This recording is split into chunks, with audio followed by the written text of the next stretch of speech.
my pet stores have the propensity to foster animal abuse and neglect. So I actually did this originally as a 10-page paper, I believe it was, in high school. It was like our dual enrollment's final project. Went along with like a survey and presentation, but it was mostly the paper. So kind of just adapted it, but it's something that I'm really passionate about. So just a little introduction.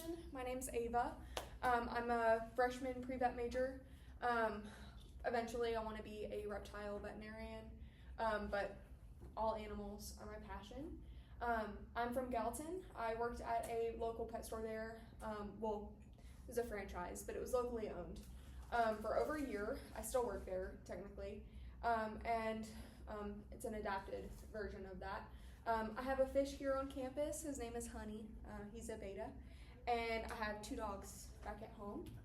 These are just some pictures from that introduction. That's my puppy, Jessie. We have chickens. That's Honey. And then these are some pictures from where I work. So we have all kinds of animals there. It's just kind of my, I guess my credentials is that I've had experience in one of these stores. So first I just wanted to kind of get started with issues in store. So before the animals even get to the store, that's a whole separate issue. But while they're in store, just some issues there. So all of these photos taken are photos that I took personally from stores in Hendersonville. It was a Petco and a PetSmart that I took the pictures from. But basically this slide is just explaining about cohabitation. So reptiles especially, most reptiles are docile, at least the ones that are sold in the pet trade. So things like bearded dragons, which are what these guys are, chameleons, and crested geckos up there, none of those should be cohabitated.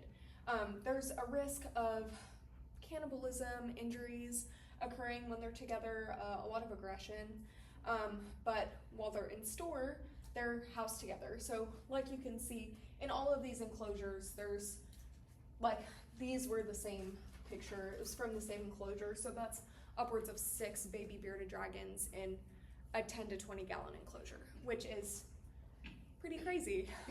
That's a lot. Like even in this photo, you can see 3 chameleons all together, which ideally they would be not cohabitated. So one, that's an issue in store. There's a risk of injury just while they're in the store.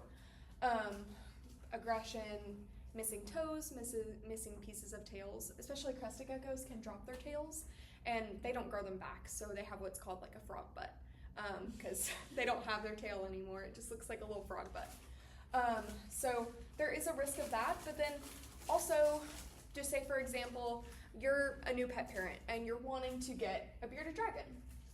And you've had bearded dragons in the past and you want one, but you have 2 kids and you kind of want them to both have their own thing. So you see they're together in stores, so why wouldn't I be able to just get 2 of them? Why wouldn't I just be able to get 2 of these bearded dragons and put them in the same enclosure when they're together in store? So that's a lot of issues that can arise from just that one issue. Another issue in store is veterinary care. So this is a leopard gecko that has some nose rub issues. So nose rub is basically when they get a small scratch on their nose from rubbing it against something or rubbing it against glass or a piece of decor repeatedly. And it can cause like abrasions and a little bit of infection there. So you can kind of see that on this leopard gecko. But the troublesome thing is the AWA, the Animal Welfare Act, is what protects the animals in pet stores. So it's what's guaranteeing that they get veterinary care if they're injured, enclosure minimums, things like that. But that Animal Welfare Act doesn't cover birds, rats, mice, and cold-blooded animals. So this leopard gecko is not protected under that law. So there is no obligation from the store to give that leopard gecko any kind of care at all. So it would be cheaper for the store to just let it get adopted and not really mention it, and then get a new one when the time comes, which obviously is a little bit problematic. There was also no sign from this leopard gecko, no discounting, no explaining that there was anything wrong with it. If you didn't know better, I mean, just looking at it from afar, it might look pretty normal, but it's obviously got some health issues going on. So that's just one example of how veterinary care can be an issue. Secondly, we have adverse breeding. So this is a ball python that was in one of those stores. So again, I took all these pictures. This is all real things that were happening.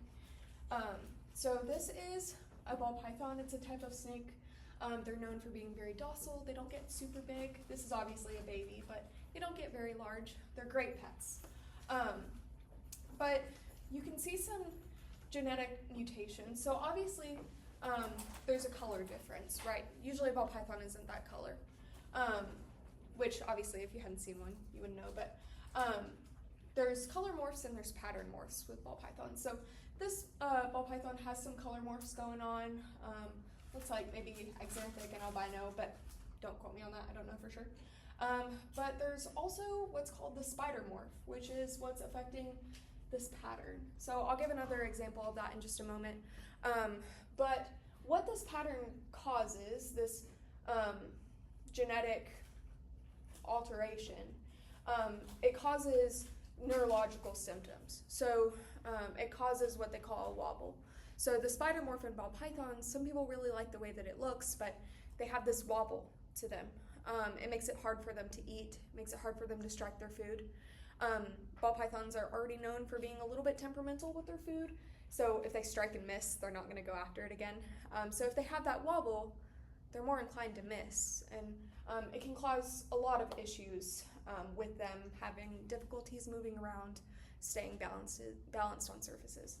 So next is just kind of an example of what that looks like. So on the top is a normal ball python, maybe a pastel, which is a color morph, but for the most part, the pattern, that's what a pattern for a ball python normally looks like. And then this is a ball python with that spider morph. So you can see the striations are very skinny. It almost looks like a spider web.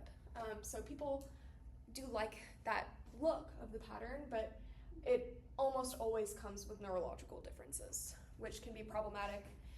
Again, there was no notation on that ball python's enclosure that it was any different from another. So someone who's never had reptiles before, seeing that ball pythons can be a good beginner reptile, might be wanting to get one, and then when they get it, they have no idea what this morph is. They have no idea the neurological symptoms that come with it. And then that can lead to all kinds of issues. So next is going to be animal care. So just generally looking at good animal care for hamsters.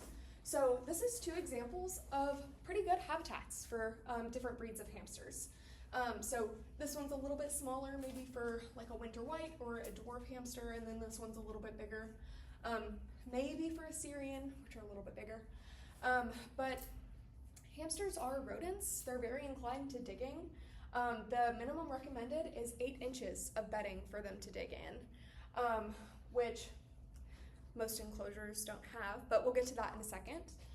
So this is just kind of going over what would be a good environment for them. So more naturalistic materials, they chew on everything. Their front incisors never stop growing, like most rodents, or I think all rodents. But they need things that they can chew on and be healthy, not metal and wire and plastic that they could ingest and it could be harmful. They have almost no sense of height or depth, so if you put them on, let's say, like a table or a bed, they're not going to recognize that that is a long fall, and they might walk right off the edge of it. So not wanting a bunch of sharp falls in their enclosure. They're very prone to, they build up lots of ammonia, so that can make issues with like suffocation. You don't want enclosed tubes, like plastic tubes, just because that ammonia buildup, and then a lot of times those will go at sharp angles. So again, they can't recognize the height difference, so it can be harmful. So this is just good examples of proper habitats, lots of room to dig, a proper sized wheel. Overall, awesome. And then we look at what's being sold in stores. So this is products that are being actively sold in Petco and PetSmarts is the ones that I looked at specifically. But for this one, for example, this was being recommended as an adequately sized enclosure for a hamster. They didn't specify a breed, so you could put a Syrian hamster in there. Why not? It says you can. Syrian hamsters are about that big. They're pretty large. They're the big fluffy ones you usually think of. And that's at approximately 2 inches of bedding, so usually recommended is a minimum of 8 inches. The wheel is very small, so when they run on that wheel, their back is going to be arched, which can cause issues. Again, wire, so they can chew on that, hurt their teeth. They'll chew on the plastic, and if they ingest that, that can be very harmful. And that's just for this one. That's not even including these.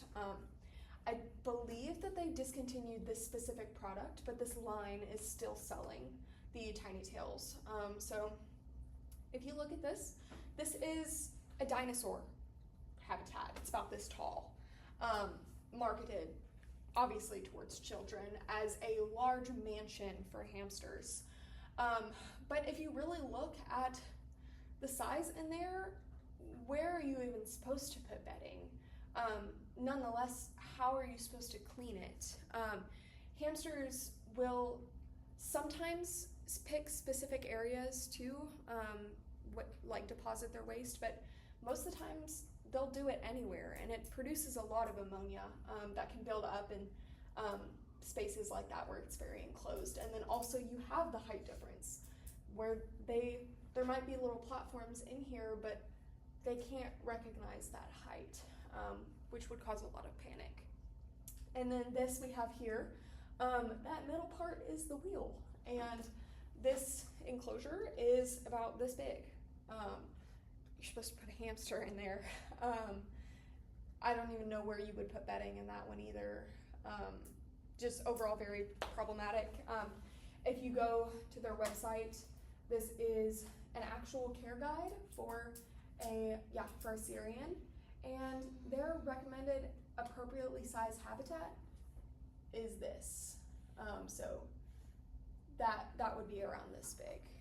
So just the hamster would take up about 1/3 of that enclosure, which is pretty sad. They also recommend wheels as a toy. So just referencing back to the previous points, you can see how that's problematic. So we have no ventilation. Already their eyesight isn't great, so they can't really see where they're going, and they don't have much of a sense of height. So imagine you do have a child and this is their hamster, and you put the hamster in the ball and they put it on their bed. That hamster can't see very well, and even if it could, can't register the height of that.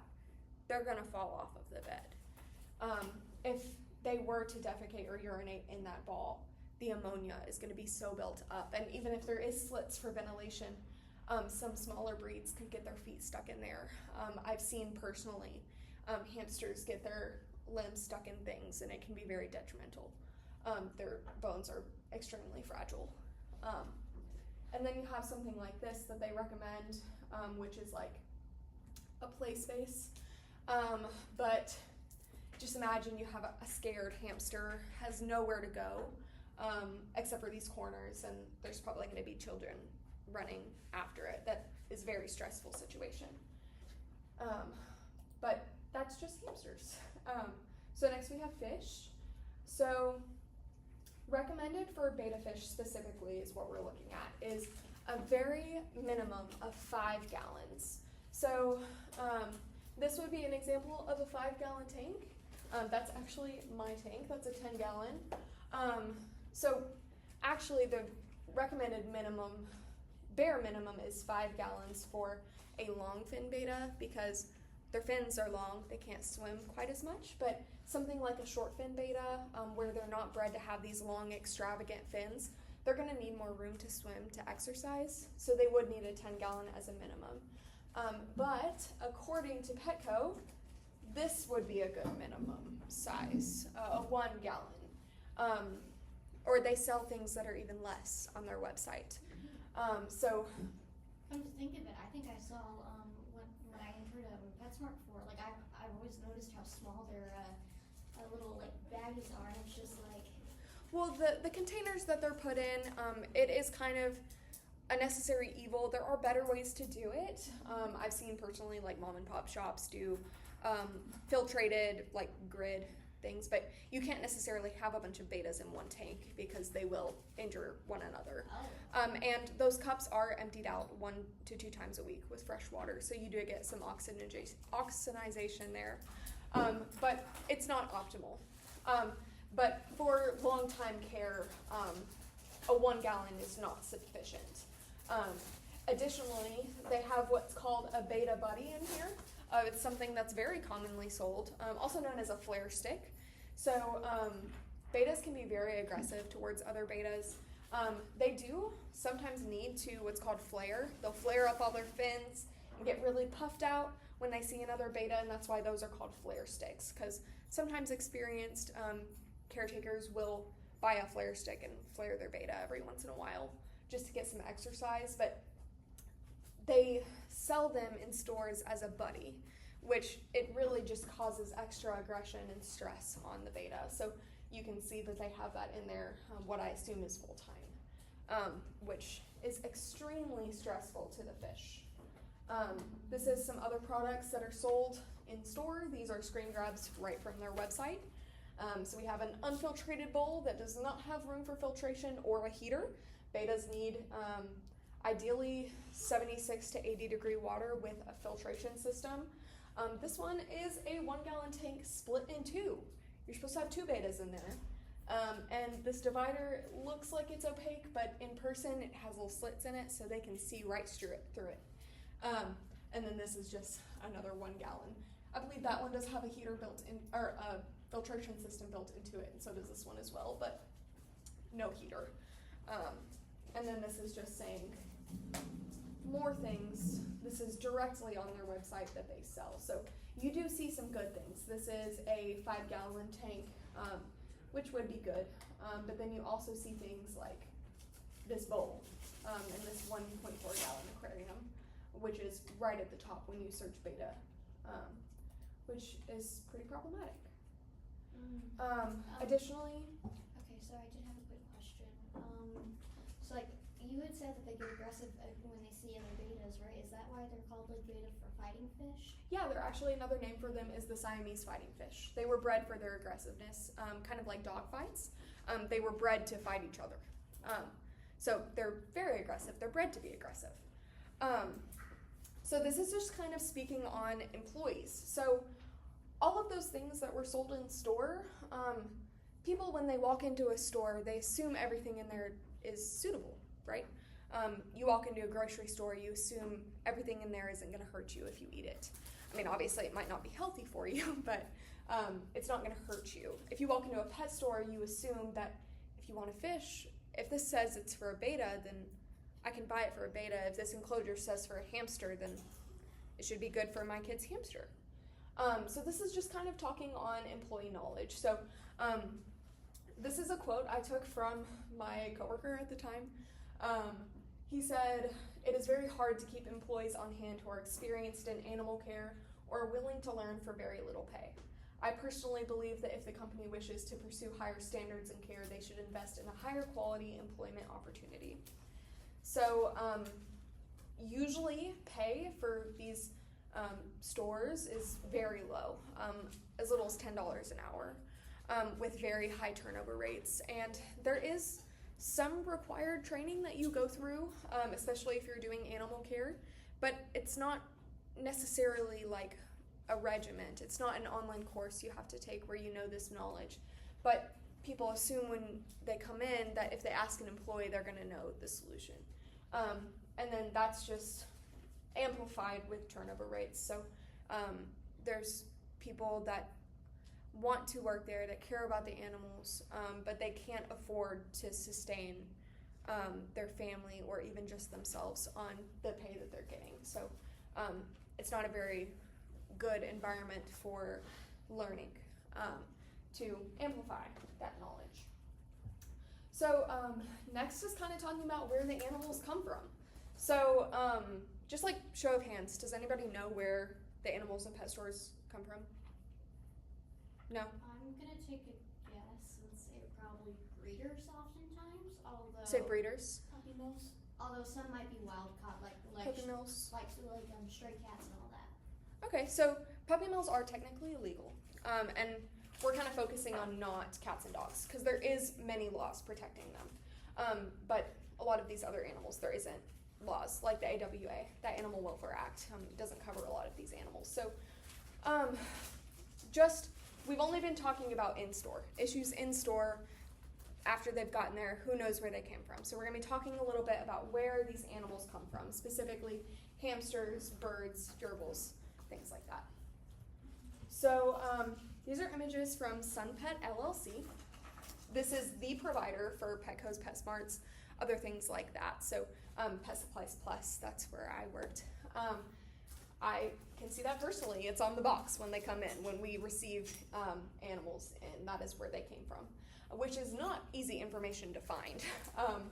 If you look up certain people's providers, there is some major news headlines with Petco and PetSmart, but for other stores, they don't advertise all of the people that they ship to. For my store personally, I only knew because I saw the intake box. So this is images from inside SunPet. So just remember for future reference, all of these little bins, if there's one in there, maybe one or two, doesn't seem too bad, right? These are all tanks lining, more bins, all in just kind of a warehouse environment with some tables that they're working on. All of these boxes have animals in them, multiple animals, boxes full of animals, not just one. And then we have some more bins up here. So just a warning in general, if you are sensitive to any graphic material, there is some like wounds and things. We all good? So this is images of some of the animals in SunPet. So remember those bins from before? All those bins lining the walls? This is the inside of one of those bins. And those aren't all of the animals rushed to the front because they think they're gonna get food. That is the entire bin. We have finches that are way too packed together. We have multiple head injuries of animals from cannibalism and injuries from aggression. We have, looks like a gerbil has some digestive tract issues, maybe a wound. And then this is a gas chamber. It is an aquarium that they would fill with hydrogen gas and to euthanize animals that they did not deem suitable for sale. But that's kind of the easy way out for most of these animals. That would be what is preferred because other times if an animal is not suitable for sale, it's really graphic, but there's videos of them putting them in bags and slamming them across the counter. And they're still alive afterwards, unfortunately. But that is where these animals come from, is SunPet, and that is still where they come from. All of these images are from an undercover investigation that was done by PETA. They had someone go in guised as an employee, as a new training employee, and they captured all of this footage. This is more, I censored that one because it was a little too graphic. But these are all rats, and that was a deceased rat that was left in the container and starting to decompose. It had been there so long. This is a animal loss sheet, basically logging deaths of animals. So many are dead, they don't even list the reason anymore. If you look at the dates, there's an average of like 5 a day of just animals that have died under their care. You can see here too in this image, this kind of material is their bedding, and their food is just kind of thrown on top of waste and on top of other deceased animals. So the next is, this little section is going to be from a public survey that was taken. So there's a total of 81 responses, mostly being ages 17 to 18. This also included people that I worked with at the time, working at a pet store. So people that work in the industry and know at least some of what's going on. So 78% of people did not know where the animals in pet stores came from. I mean, we can even see today, no one did. And that's also including people that I work with. Even people that I work with currently, unless they're intaking animals, they usually don't know. And even if they do know the name Sun Pet, they usually don't know what's going on. And then here we have 76% of people said that they would trust employees to give them accurate information. Calling back to the high turnover rates and lack of education in employees, most people don't know what they're talking about. And the people that do know what they're talking about, usually it's not enough pay to keep them there. So that's just a little bit of a look into that. 94% of people said yes or maybe to if they believe products sold in store are adequate for the animals recommended. So that is those inadequate fish tanks and hamster cages that we were looking at, but not limited to that. So this is just some recommendations that I have personally to maybe improve some of what's going on. So public education, informing people of what's going on so that more people know what's going on, so that the organizations are pressured to make change. So whether that be in PSAs, public events, even what's happening today, public education is very important. We have peaceful protesting, and by that mostly I mean boycotting retail pet stores. So if you do need to buy pet food or something like that, going to a locally owned store or even just going to a store that does not sell animals would also support your local community while also boycotting some of those companies that are not doing so great. Improve legislature. So like I talked about before, the Animal Welfare Act, improving those laws where those animals are protected, where they have access to veterinary care and they're required certain things for a safe environment is very important. And then lastly, direct to consumer. So mentioned boycotting stores that do not sell animals. If you wanted to purchase an animal, going direct to consumer. So this is showing breeders. So this is a couple different bird breeders that were local to my area in Gallatin. And then this is a mom and pop shop that sells their hamsters in one of these proper enclosures by themselves, not with other hamsters. This is a photo from a reptile expo. So those look like very small containers. They're only in there for the day. It's like a one-day event where you actually get to talk to the breeders that they came from that specialize in a certain breed, a certain type of animal, etc. This is another instance of a reptile expo. That lady's holding a bearded dragon. Alrighty. Is there any questions that anybody has? Yes. So what do you think is like the reason why AWA or like AWA they don't include like reptiles or kind of cold-blooded animals and stuff like that? I believe personally a lot of it is morality. A lot of people don't see fish as animals. People, I know especially of certain generations, I've experienced it personally, where they're like, we kept betta fish in vases when I was a kid, and they lived 5 years, and it's like they lived, but they weren't living.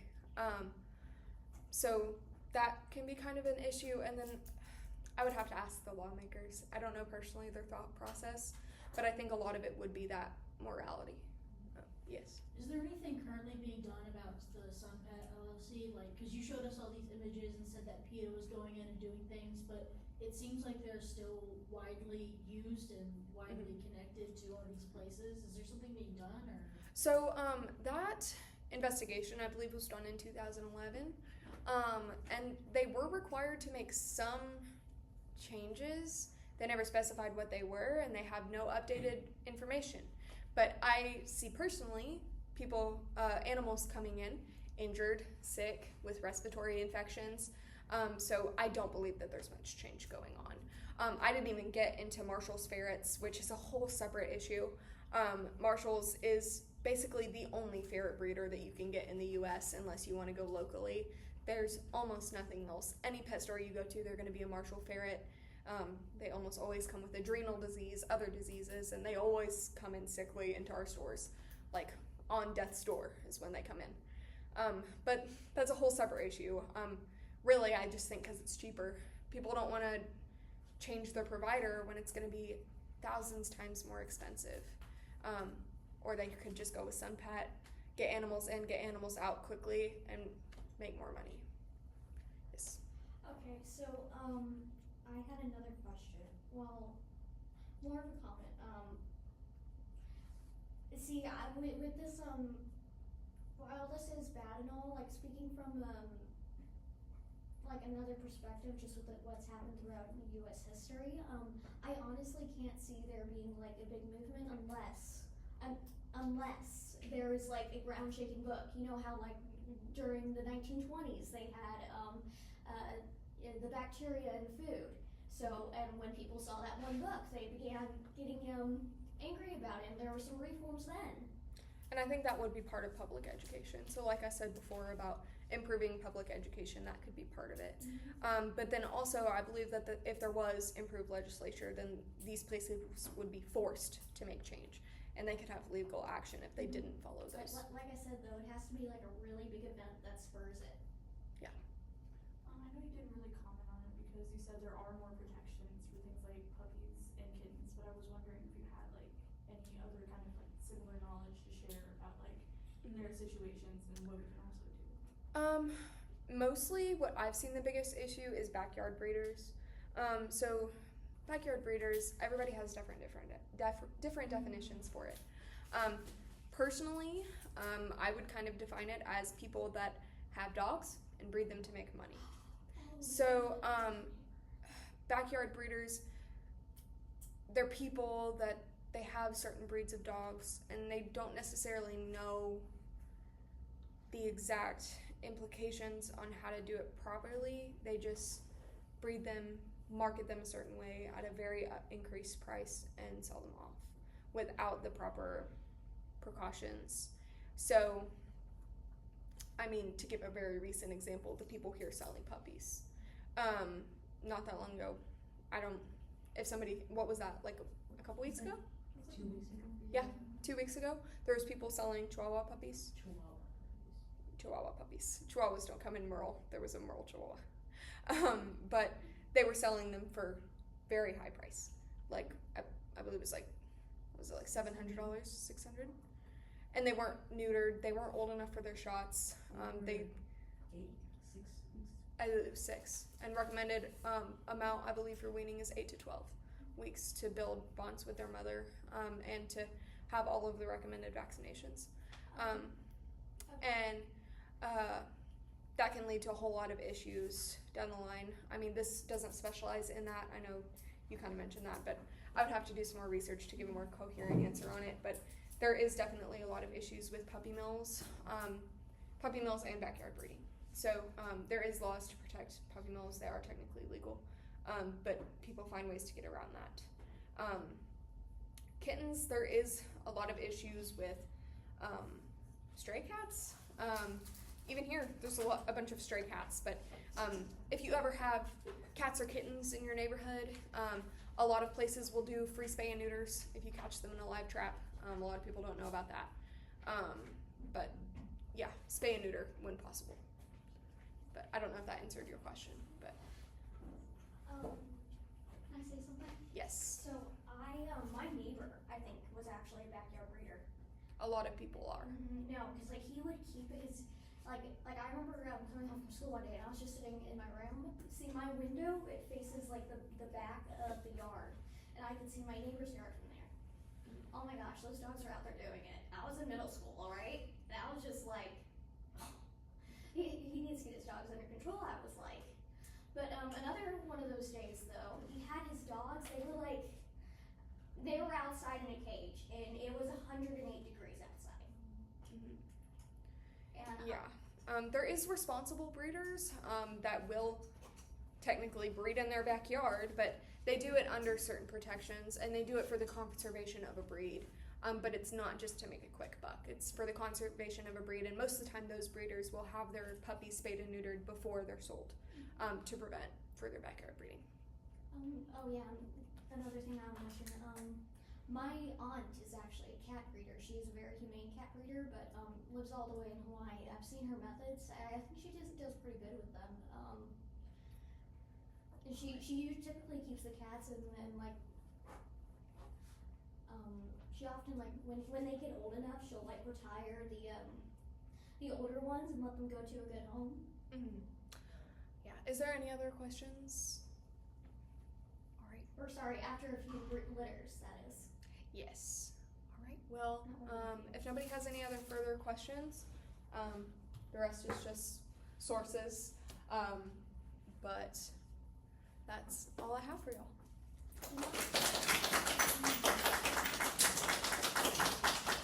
Also, for those who haven't signed the sign-in sheet, it's up here. I can move it closer to you guys.